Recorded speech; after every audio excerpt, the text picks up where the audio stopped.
শুরু হয়ে গেছে। নমস্কার, প্রত্যেকে আমার প্রীতি এবং শুভেচ্ছা জানাই। সকলকে আমি অনেক অনেক শুভেচ্ছা জানাই। আজকের আলোচনা বিষয় হলো চিনি আমাদের কি ক্ষতি করে শরীরে।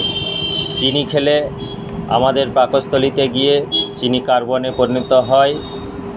কার্বন যেটা আমাদের শরীরের মারাত্মক ক্ষতি করে। কার্বন পচে গিয়ে রক্তে মিশে গিয়ে কার্বন ডাই অক্সাইড তৈরি করে এবং রক্তে আমাদের গ্লুকোজের পরিমাণ বাড়িয়ে দেয়, রক্তকে পুরু করে দেয়। রক্তে আমাদের কোলেস্টেরল এবং ট্রাইগ্লিসারাইডকে বাড়িয়ে দেয়, যেটা আমাদের শরীরের পক্ষে মারাত্মক ক্ষতি করে।